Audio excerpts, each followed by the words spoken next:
Hello students, this time we are going to discuss about the animal tissues.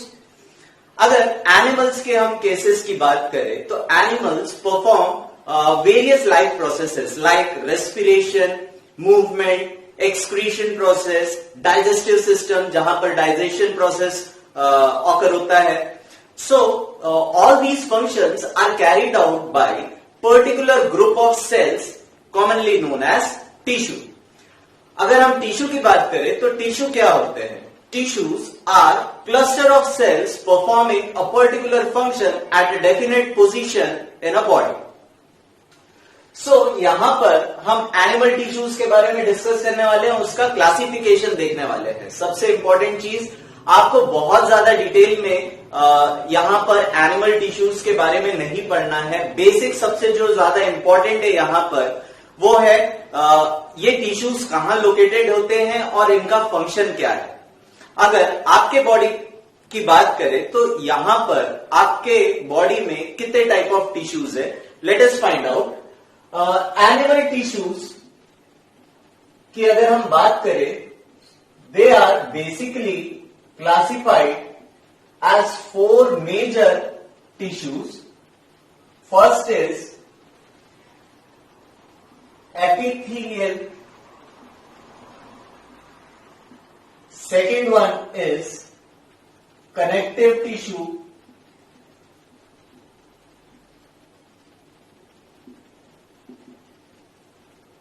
third one is muscular,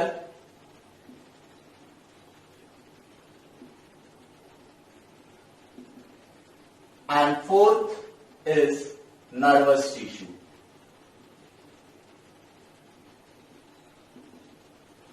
ये basic 4 animal tissues आपके body में present है. Now epithelial की अगर हम बात करें तो ये प्रोटेक्टिव लेयर प्रोवाइड करता है. कनेक्टिव टिश्यू ये डिफरेंट बॉडी पार्ट्स, ऑर्गन्स को आपस में जोड़ता है. कनेक्टिव जैसा नाम बताया है, connective tissue. Muscular tissues muscles movement के लिए रिस्पॉन्सिबल होते हैं. एंड नर्वस टिश्यू इनका जो बेसिक मेन काम होता है, फंक्शन जो होता है वो है कंडक्शन ऑफ इलेक्ट्रिक इंपल्स. सो इसके बारे में हम डिटेल में देखने वाले हैं. बट यहां पर अगर हम एपिथेलियल की बात करें तो epithelial tissues are further sub classified as squamous,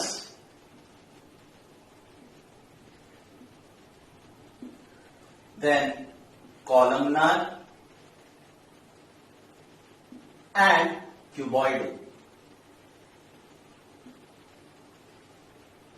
Squamous epithelial tissue, columnar epithelial tissue, cuboidal epithelial tissue.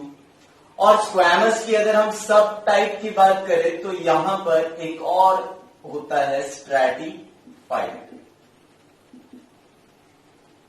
एक पर्टिकुलर टाइप और है gland tubular epithelial tissues. Basically ये जो ग्लैंड्स जो हार्मोन या एंजाइम सिक्रीट करते हैं, उन ग्लैंड्स के ऊपर जो टिश्यू होता है वो ग्लैंड्यूलर एपिथेलियल टिश्यू होता है.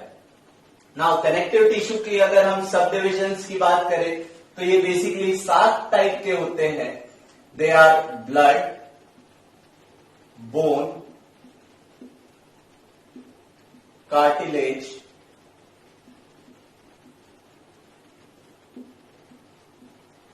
ligaments,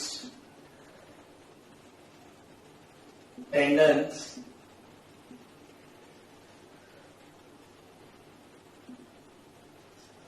adipose, and one more, that is areolar, areolar, whatever you pronounce it. So ये बेसिक जो कनेक्टिव टिश्यू है वो 7 टाइप के होते हैं. मस्कुलर टिश्यूज की हम बात करें तो मस्कुलर टिश्यूज होते हैं 3 टाइप के. They are striated, smooth and last striated, smooth and cardiac. Cardiac muscles. And nervous tissue की बात करें तो वो एक ही टाइप का होता है, न्यूरॉन्स, जिससे पूरा नर्वस सिस्टम, जो हमारे बॉडी का नर्वस सिस्टम है, वो बना हुआ है।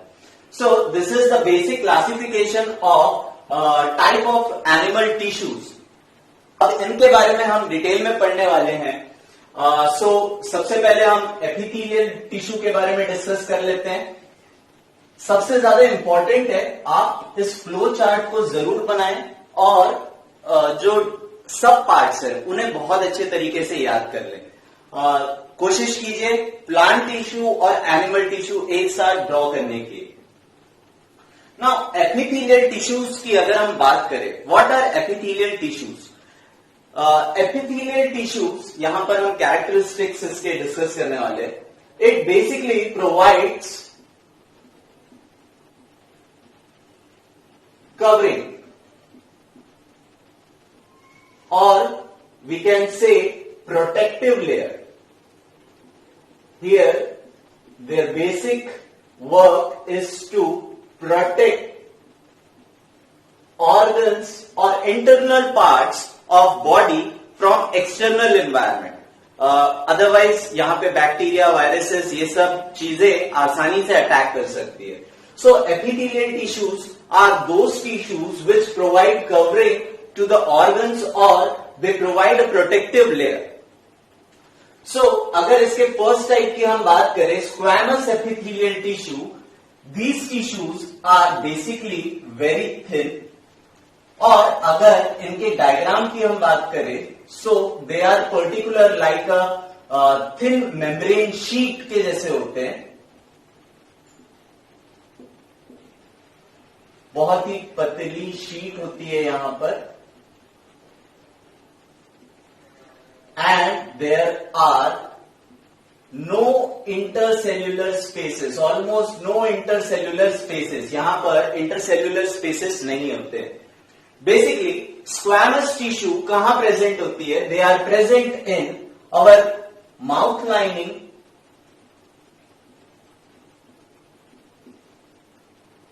And oesophagus.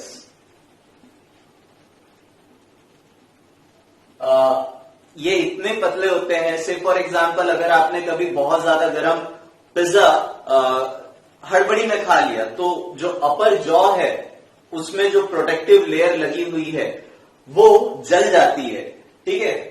तो यहां पर हम स्क्वैमस एपिथेलियल टिश्यू की बात कर रहे हैं। Squamous epithelial tissues are present in the mouth lining and esophagus. Now, stratified squamous epithelial tissue की अगर हम बात करें, इसी शीट को, इसी squamous टिश्यू को जब हम स्ट्रिएटेड फॉर्म में या बंच फॉर्म में, जब बहुत सारी टिश्यूज एक साथ आ जाती है, तो ये क्या फॉर्म कर जाता है?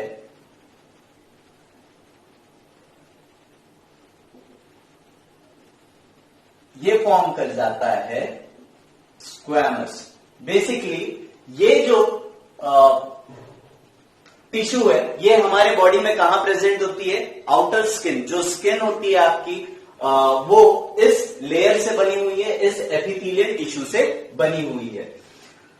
अगर इसकी हम बात करें, they are made up of multiple squamous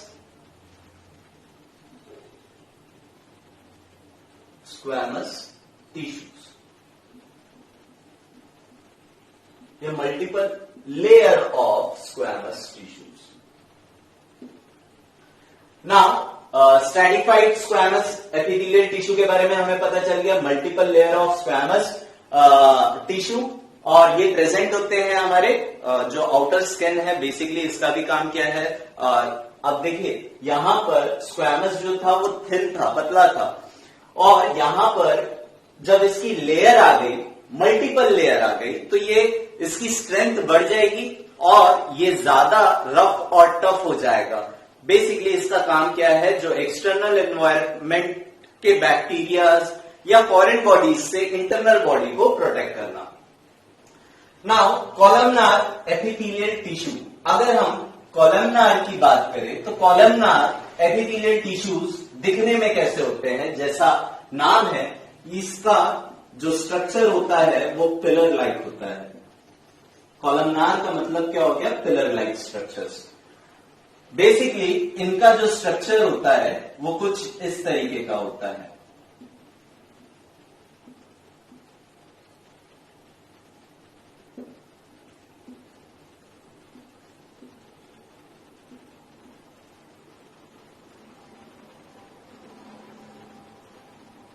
देख सकते हैं आप यहां पर इसको कुछ इस तरीके से बनाया जाता है और यहां पर ये मल्टीपल लेयर्स होती है किसकी,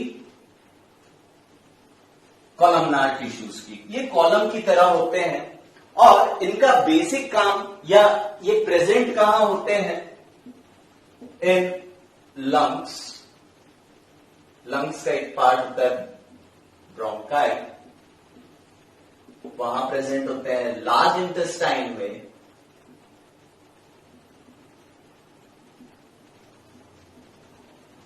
विलीज जो नाम है, बेसिकली इनका फंक्शन जो होता है लार्ज सरफेस एरिया प्रोवाइड करना, जो एक्सेस ऑफ वाटर है या वाटर लॉस जो हो सकता है उसको मिनिमाइज करने के लिए ये टिश्यूज होती है। They are in present in lungs, bronchi और एल्वियोली। ये ज्यादा सरफेस एरिया प्रोवाइड करते हैं क्योंकि इनका स्ट्रक्चर कैसा है, कॉलम लाइक स्ट्रक्चर है, तो ये ज्यादा सरफेस एरिया प्रोवाइड करते हैं for alveolis, for absorbing maximum amount of oxygen from the air we intake. इसके बाद अगर हम बात करें तो कॉलमनार के बारे में हमने देख लिया, पिलर लाइक स्ट्रक्चर, इनके डायग्राम के बारे में हमने डिस्कस कर लिया। ये बेसिकली कहां प्रेजेंट होते हैं, लंग्स, एल्वियोलीज, लार्ज इंटेस्टाइन, विलीज जहां पर है, यहां पर फिंगर लाइक स्ट्रक्चर्स रहते हैं। कुछ इस तरीके का स्ट्रक्चर रहता है जिसके वजह से सरफेस एरिया जो है वो इंक्रीज हो जाता है और यहां पर एब्जॉर्प्शन ऑफ वाटर होता है। इसके बाद अगर हम बात करें क्यूबॉइडल एपिथेलियल टिश्यूज की, तो cuboidal epithelial tissue basically cuboid जैसा कि नाम है वो क्यूबॉइडल शेप के होते हैं और ये क्या फॉर्म करते हैं, बेसिक इनका जो प्रेजेंट रहते हैं ये क्यूबॉइडल स्ट्रक्चर है और इनका जो बेसिक काम है स्ट्रेंथ, मैकेनिकल स्ट्रेंथ प्रोवाइड करना, as well as they are present in kidney,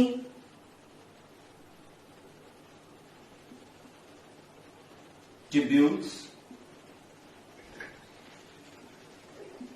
salivary glands,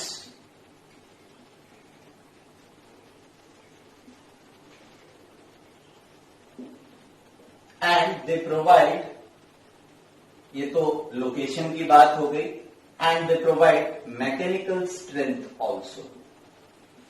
They provide mechanical strength to the different body organs जहां पर ये प्रेजेंट है, वहां पर इनका मेन काम क्या होता है, मैकेनिकल स्ट्रेंथ प्रोवाइड करना और इनका स्ट्रक्चर जो होता है वो क्यूबॉइडल होता है।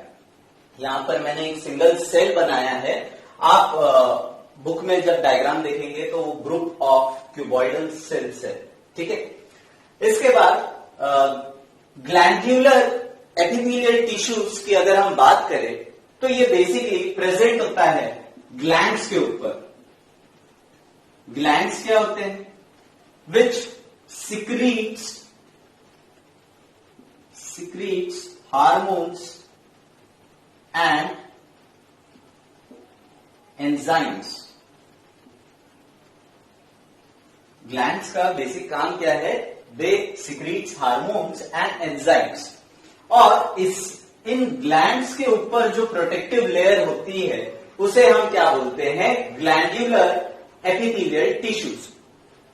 बेसिकली ये कुछ इनका अगर शेप की बात करें, आपने एडवर्टाइजमेंट में भी देखा होगा, स्कैल्प जो होता है जहां से हेयर ग्रोथ दिखाई जाती है, या स्वेट ग्लैंड्स की बात करें या स्वेट पोर्स की बात करें, कुछ इस तरीके का वो फोल्डेड स्ट्रक्चर बन जाता है और यहां से स्वेट या फिर ऑयल ग्लैंड्स के थ्रू ऑयल सिक्रीट होता है, जो स्किन में चेहरे पे ऑयल जो जिस प्रेजेंस हमें महसूस होती है वो इन्हीं ग्लैंड्स के वजह से, और इनका जो टिश्यू होता है वो कुछ इस स्ट्रक्चर का होता है, कुछ ऐसा दिखता है।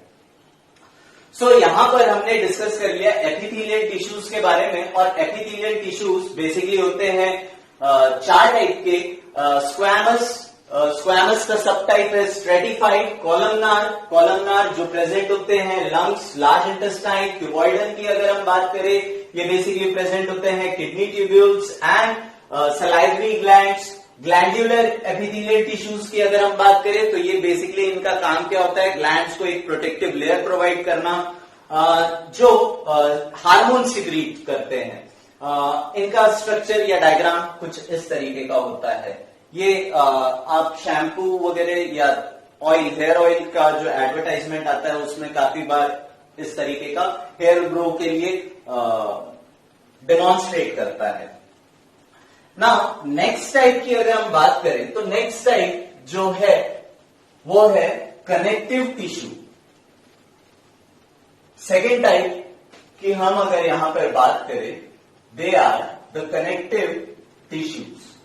एंड कनेक्टिव टिश्यू के अगर हम बेसिक स्ट्रक्चर की बात करें तो ये कनेक्टिव टिश्यूज होते क्या है। जनरल कनेक्टिव टिश्यू कैसा होता है, यहां पर मीडियम होता है, इस मीडियम को हम बेसिकली बोलते हैं मैट्रिक्स, और इनके बीच में सेल एम्बीडेड होते हैं और ये अपना फंक्शन परफॉर्म करते हैं। नाउ कनेक्टिव टिश्यू जैसा कि नाम है, इनका मेजर फंक्शन जो होता है बॉडी ऑर्गन्स या बॉडी पार्ट्स को आपस में कनेक्ट करना। सो कनेक्टिव टिश्यू के अगर हम जनरल डायग्राम की अगर हम बात करें तो यहां पर जो बेसिक सारे कनेक्टिव टिश्यूज में हमें देखने को मिलेगा, वहां पर एक मैट्रिक्स होता है, एक मीडियम होता है जिसमें सेल एम्बीडेड होते हैं। नाउ अगर कनेक्टिव टिश्यूज की हम बात करें तो they are of 7 types. Blood, यहां पर जो मैट्रिक्स, पहले एक बार सारे पार्ट्स देख लेते हैं। ब्लड, बोन्स, कार्टिलेज, इसके बाद लिगामेंट्स, टेंडन्स,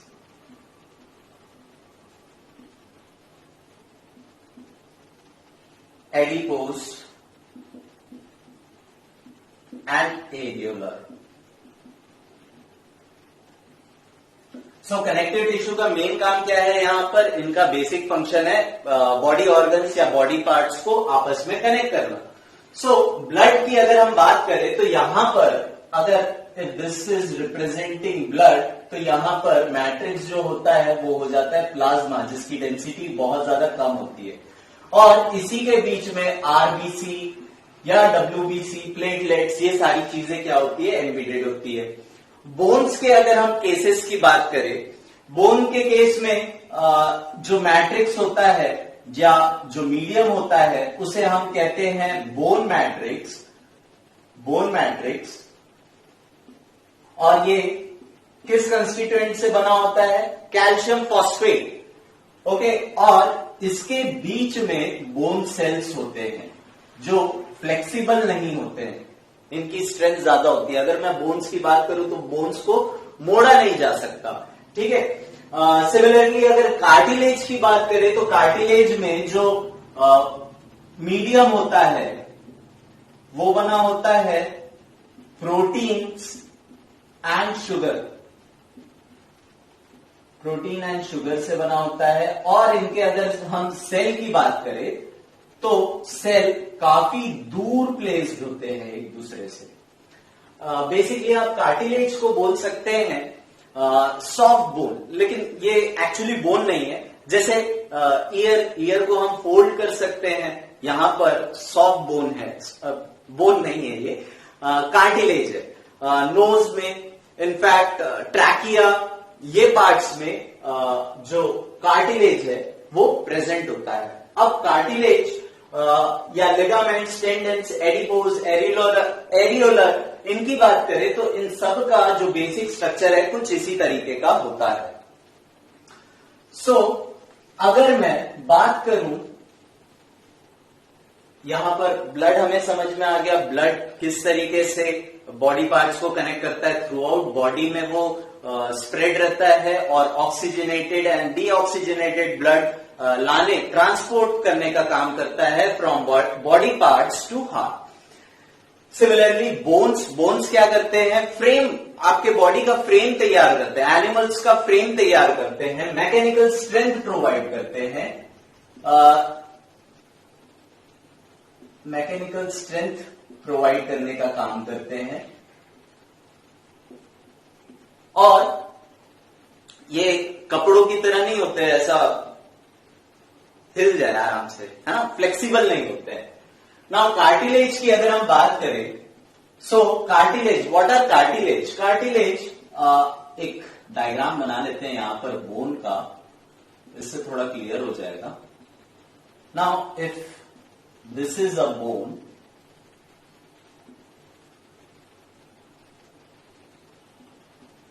अगर ये एक बोन है और यहां पर एक और बोन बना देते हैं हम,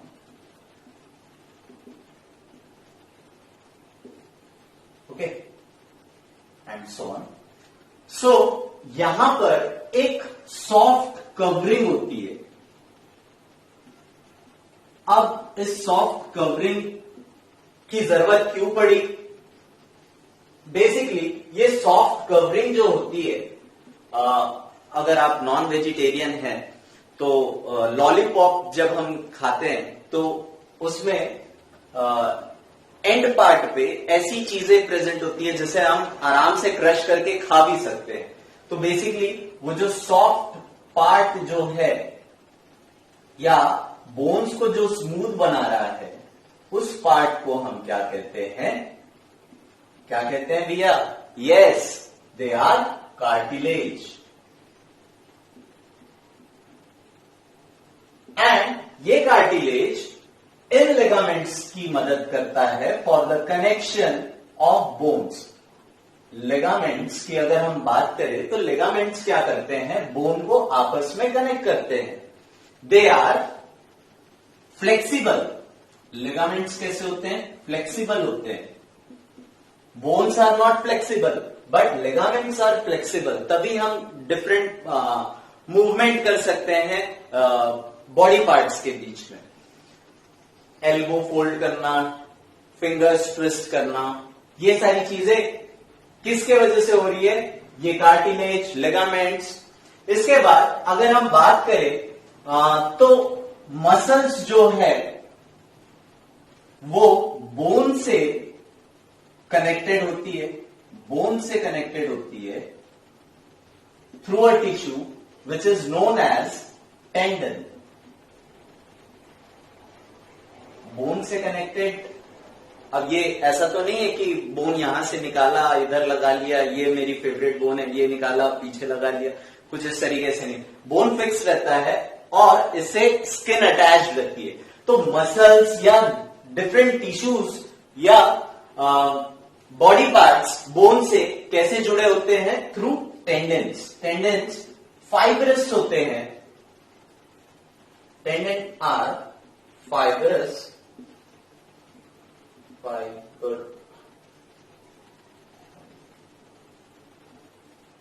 फाइब्रस एंड इनका काम क्या है? स्किन या दूसरे टिश्यूज को बोन के साथ फिक्स करना, जोड़े रखना। फ्लेश जो है, आपके बॉडी का फ्लेश जो है वो बोन के साथ अटैच रहता है। Now adipose tissues are present where, हमारे बॉडी में जहां पे भी फैट कंटेंट है। फैट कंटेंट कहां हो सकता है? स्किन के नीचे हो सकता है, डिफरेंट सेवरल बॉडी ऑर्गन्स के पास हो सकता है फैट कंटेंट। तो यहां पर एडिपोज टिश्यू प्रेजेंट होता है। ये बेसिकली जहां पर फैट कंटेंट, बॉडी में फैट कंटेंट जहां पर होता है वहां पर एडिपोज टिश्यू होता है। और इनका एक बहुत बेसिक काम है, इंसुलेटर की तरह ये एक्ट करते हैं। अगर एक्सट्रीम कोल्ड की अगर हम बात करें तो यहां पर ये एज ए इंसुलेटर हमें ठंड से बचाने का भी काम करता है। Now moving ahead to areolar. Areolar tissue का काम क्या होता है? Areolar tissues basically skin, beneath skin बोल सकते हैं इसको, प्रेजेंट बेनेथ स्किन, और इनका जो फंक्शन होता है वो है रिपेयरिंग ऑफ टिश्यूज। जो सेवरल टिश्यूज डैमेज हो जाते हैं, है ना, जो सेवरल टिश्यूज डैमेज हो जाते हैं उनको रिपेयर करने का भी काम कौन करता है? एरियोलर टिश्यूज करते हैं। Moving ahead to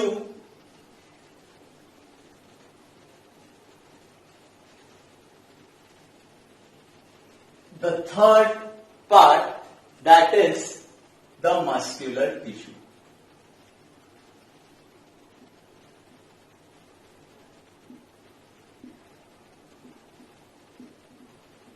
muscular tissue का मेन काम क्या है भाई? बॉडी मूवमेंट, बॉडी पार्ट के मूवमेंट में ये काम आता है। और ये खूबी इसमें किस वजह से है? इनके जो सेल्स होते हैं, सेल्स हैव कॉन्ट्रैक्टाइल, बहुत इंपॉर्टेंट है ये, कॉन्ट्रैक्टाइल प्रोटीन जो इस मूवमेंट के लिए रिस्पॉन्सिबल होता है। कॉन्ट्रैक्टाइल प्रोटीन्स, ठीक है। Cells have contractile protein which enables muscular tissue for the movement of body parts.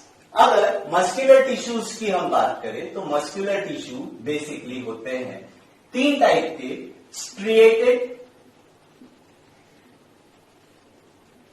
Second one is smooth, and the third one is cardiac.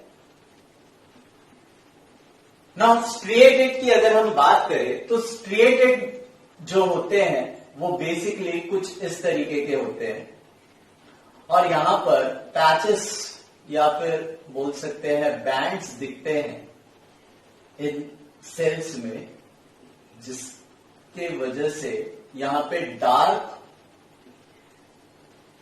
बोल सकते हैं डार्क और लाइट पैचेस हमें कंटिन्यूअस दिखते हैं। इनके वजह से, ये स्ट्रिएशन के वजह से हम इन्हें क्या बोलते हैं? क्या बोलते हैं? स्ट्रिएटेड मसल्स या स्ट्रिएटेड टिश्यू। इनके शेप की अगर हम बात करें तो ये बेसिकली सिलेंड्रिकल शेप के दिख रहे हैं हमें, सिलेंड्रिकल शेप के हैं ये। और एक खास चीज इनमें ये है कि ये मल्टी न्यूक्लिएटेड होते हैं। अब what is multi nucleated? Multi nucleated मतलब बहुत सारे न्यूक्लियस होते हैं, इनके पास मल्टीपल न्यूक्लियस होता है।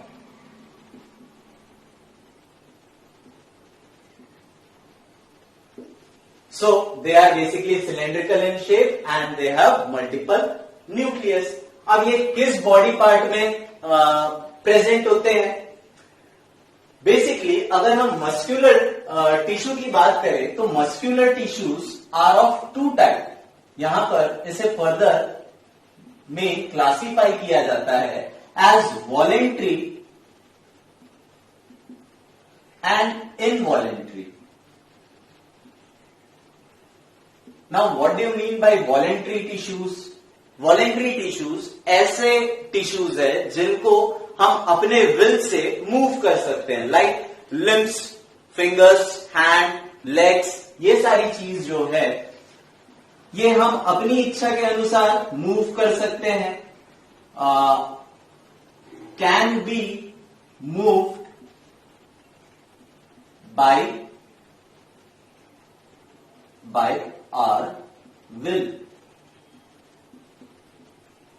and they are basically present in limbs. Limbs की अगर हम बात करें तो ये जो striated muscles है बेसिकली वॉलेंट्री मसल्स या वॉलेंट्री टिश्यू होता है, जो लिम्स में प्रेजेंट होते हैं। तो स्ट्रिएटेड मसल्स कहां प्रेजेंट होंगे? आपके हैंड की जो मसल्स है या लेग्स की, थाइस की, ये मसल्स जो है वो वॉलेंट्री मसल्स है और स्ट्रिएटेड टिश्यूज कहलाएंगे। इनवॉलेंट्री मसल्स या इनवॉलेंट्री टिश्यू की अगर हम बात करें तो they can not be moved by our will. Say for example हम अगर बात करें आइरिस की, iris small opening which act as a window, है ना, वो प्यूपिल को कंट्रोल करता है, तो उसे हम कंट्रोल नहीं कर सकते। यूट्रस, इसको भी हम कंट्रोल नहीं कर सकते, इनके मूवमेंट को। एलिमेंट्री कैनाल की अगर हम बात करें, स्मॉल इंटेस्टाइन जो है, स्मॉल इंटेस्टाइन कंटिन्यूअसली वो अपने आप को रीअरेंज करते रहता है। अगर ये लार्ज इंटेस्टाइन का डायग्राम है,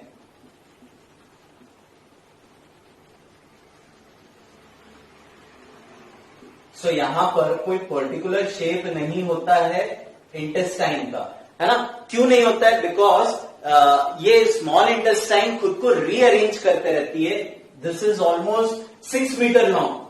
जो स्मॉल इंटेस्टाइन की अगर हम बात करें, स्मॉल इंटेस्टाइन करीब 6 मीटर लॉन्ग होती है और ये कंटिन्यूअसली, मतलब विद इन अ डे वो एटलीस्ट एक बार अपनी पोजीशन बदलते रहती है।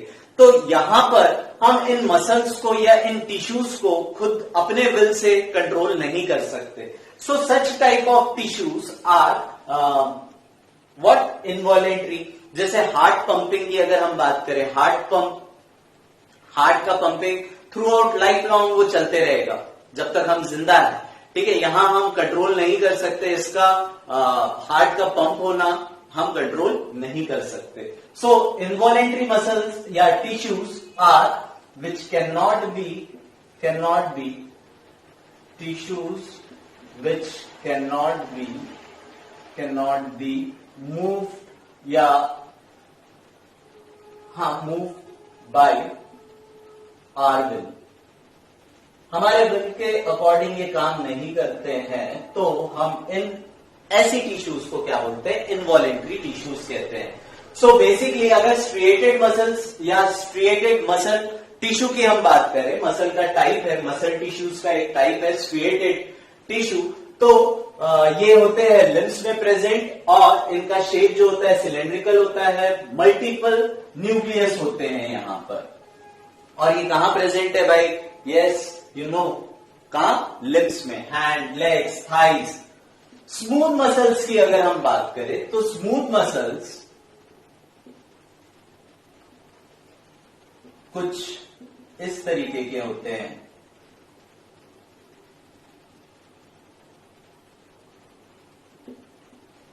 और यहां पर एक ही न्यूक्लियाई होता है, एलोंगेटेड है, शार्प एंड्स है बोल सकते हैं, स्पिंडल लाइक स्ट्रक्चर होता है। तो सेल शेप की अगर हम बात करें तो वो स्पिंडल शेप होते हैं, spindle shape. They are uninucleated. Uninucleate मतलब सिंगल न्यूक्लियस होता है हर एक सेल की अगर हम बात कर रहे हैं। नाउ स्मूथ जो टिश्यू है वो कैसा टिश्यू है? Involuntary. This is voluntary and this is also involuntary. ये ऐसी जगह पर प्रेजेंट होता है जहां के टिश्यूज के ऊपर हमारा कंट्रोल नहीं होता है। से फॉर एग्जांपल लंग्स के अगर हम ब्रोंकी की बात करते हैं, ठीक है, प्रेजेंट इन ब्रोंकाई, यूट्रस,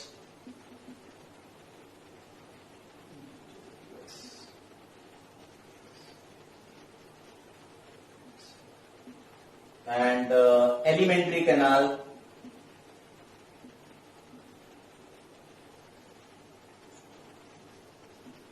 और कहा भाई? आइरिस में। ये सारी स्मूथ मसल्स होती है और यहां पर इन्हें हम अपने विल से कंट्रोल नहीं कर सकते हैं। तो बेसिकली हम यहां पर डायग्राम्स भी देख रहे हैं और डिफरेंस भी देख रहे हैं कि इनके शेप की अगर हम बात करें वो सिलेंड्रिकल होता है, मल्टीपल न्यूक्लियाई होते हैं। यहां पर स्ट्रिएटेड मसल्स की हम बात करें, they are voluntary as well. Smooth tissues की अगर हम बात करें तो they are involuntary, located in bronchi, uterus, alimentary canal, small intestine जिसे हम बोल रहे हैं, iris. their cell shape is spindle shape and they are uninucleated. Now यहां पर these are unbranched, यहां पर कोई ब्रांच हमें नहीं दिखेगी। अगर स्ट्रिएटेड की हम बात कर रहे हैं, दे आर अनब्रांच्ड, यहां से कोई अलग ऐसा ब्रांच नहीं निकला हुआ है, इस टाइप का कुछ ब्रांचेस नहीं निकले हुए, सो दे आर बेसिकली अनब्रांच्ड। और सिमिलरली यहां पे अगर हम स्मूथ टिश्यूज की बात करें, सो दे आर ऑल्सो अनब्रांच्ड, यहां पे भी कोई ब्रांचेस हमें नहीं देखने को मिलती है, दे आर अनब्रांच्ड। लेकिन कार्डियक मसल्स की बात करें, again what type of tissues, they are involuntary, जिन्हें हम अपने विल से कंट्रोल नहीं कर सकते। थ्रू आउट लाइफ लॉन्ग, जब तक आप जिंदा है तब तक आपका हार्ट क्या होते रहेगा, पंप होते रहेगा। नाउ अगर हम टिश्यूज की बात करें तो टिश्यूज बेसिकली कुछ इस तरीके के होते हैं।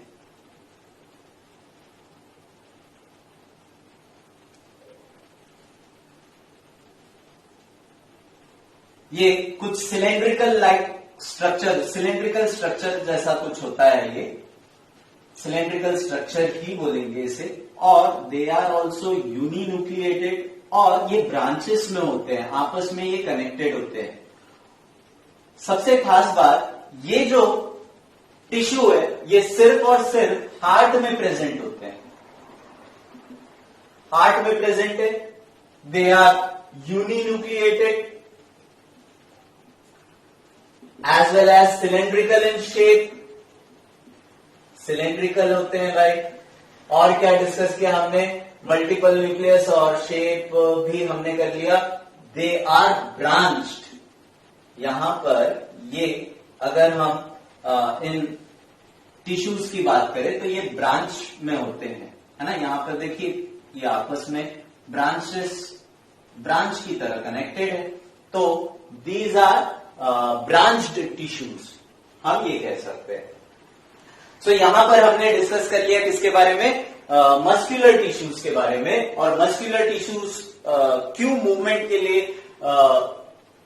हेल्प कर पाते हैं, किस वजह से, because their cell have contractile protein. और इसी कॉन्ट्रैक्टाइल प्रोटीन के वजह से जो हमारे बॉडी में मूवमेंट है, बॉडी पार्ट्स में मूवमेंट है, वो सिर्फ और सिर्फ इसी कॉन्ट्रैक्टाइल प्रोटीन, इन्हीं के वजह से हम मूवमेंट देख पाते हैं। So they are basically of 3 types, striated, smooth muscles and cardiac muscles. इन्हें हम स्ट्रिएटेड नहीं बोलते। स्ट्रिएटेड क्यों बोल रहे हैं, बेसिकली यहाँ पे डार्क और ब्राइट पैचेस जैसा हमें दिख रहा है टिश्यू में।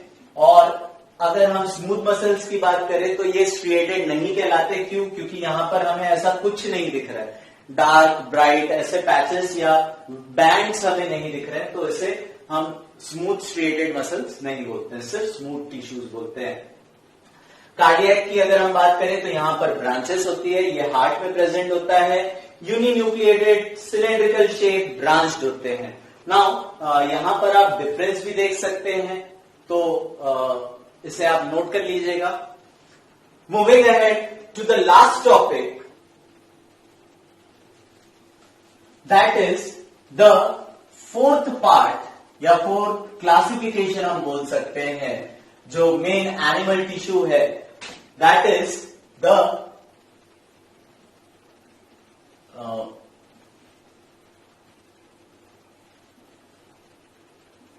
Nervous tissue.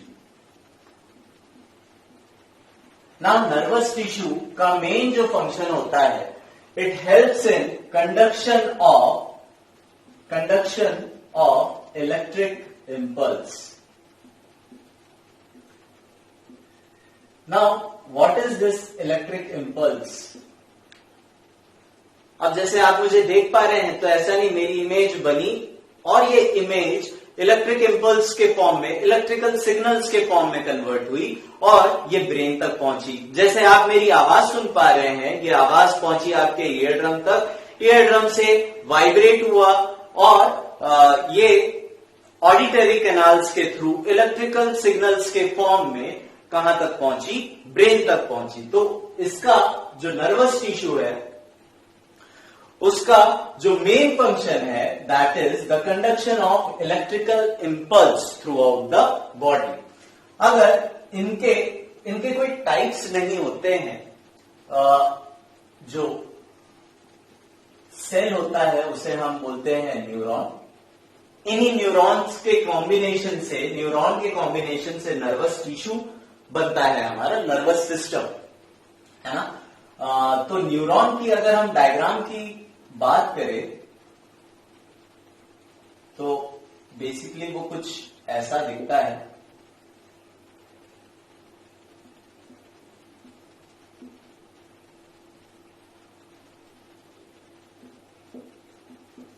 और यहां पर ब्रांचेस होती है,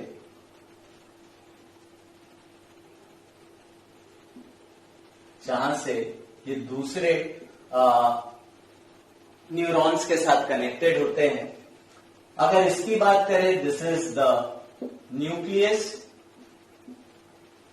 ये बहुत इंपॉर्टेंट पार्ट है और एग्जाम्स में जनरली ये इसका डायग्राम पूछा जाता है। यहां होते हैं डेंड्राइट्स, जो इलेक्ट्रिकल सिग्नल्स रिसीव करना या ट्रांसफर करना ये इन्हीं के थ्रू होता है। नाउ इलेक्ट्रिकल सिग्नल्स कैसे हो सकते हैं? जैसे आपके बॉडी पर मच्छर, मॉस्किटो बाइट हो रहा है कहीं पे, है ना, तो वो ऑटोमेटिकली, है ना, जो आपके बॉडी का रिस्पॉन्स है वो कुछ इस तरीके का होगा। तो ये किसके वजह से है? सिर्फ और सिर्फ न्यूरॉन्स के वजह से। These are the dendrites.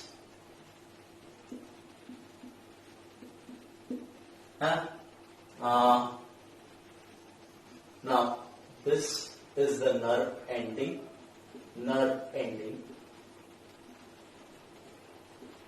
और यहां पर होते हैं एक्सॉन्स।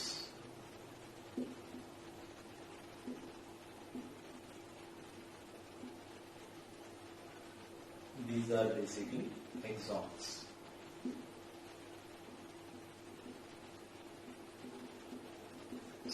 हमने देख लिया एक न्यूरॉन का डायग्राम, कुछ इस तरीके का होता है। डायग्राम बहुत अच्छा नहीं है, आप प्रैक्टिस कीजिए इस डायग्राम को, बहुत इंपॉर्टेंट डायग्राम है और ये एग्जाम्स में आता है। नाउ अगर बेसिकली हम बात करें न्यूरॉन्स की या नर्वस टिश्यू की, ये कहां प्रेजेंट होते हैं? ये प्रेजेंट होते हैं थ्रू आउट बॉडी। जो मेन कंटेंट अगर हम बोल सकते हैं तो वो होता है ब्रेन, स्पाइनल कॉर्ड, इन जगह पर ये इनसे ही, मतलब नर्वस टिश्यू से ही ब्रेन या स्पाइनल कॉर्ड ये बना हुआ है। सो यहां पर हमने बेसिक सारे एनिमल टिश्यू के बारे में डिस्कस कर लिया और आपके बॉडी में ये सारे टिश्यूज प्रेजेंट है। इनका फंक्शन और बॉडी लोकेशन ज्यादा इंपॉर्टेंट है, इसमें बहुत ज्यादा डिटेल में नहीं दिया हुआ है आपके चैप्टर में। क्लास 9 के अकॉर्डिंग आपको सबसे ज्यादा जरूरी है कि इन टिश्यूज का लोकेशन किस बॉडी पार्ट पे है और इनका मेन फंक्शन क्या है वो आपको अच्छी तरीके से पता होना चाहिए। इसके अलावा भी अगर आपको टिश्यू पार्ट में कहीं पे भी, प्लांट टिश्यू या एनिमल टिश्यू में कहीं पे भी कोई प्रॉब्लम हो रही है तो कमेंट सेक्शन पे जरूर जाइए और बताइए कि हमें इस पर्टिकुलर टॉपिक पे दिक्कत है या प्रॉब्लम है। मैं वीडियो जरूर बनाऊंगा उसके ऊपर। वीडियो पसंद आई तो लाइक, सब्सक्राइब और शेयर जरूर कीजिए। Thank you for watching.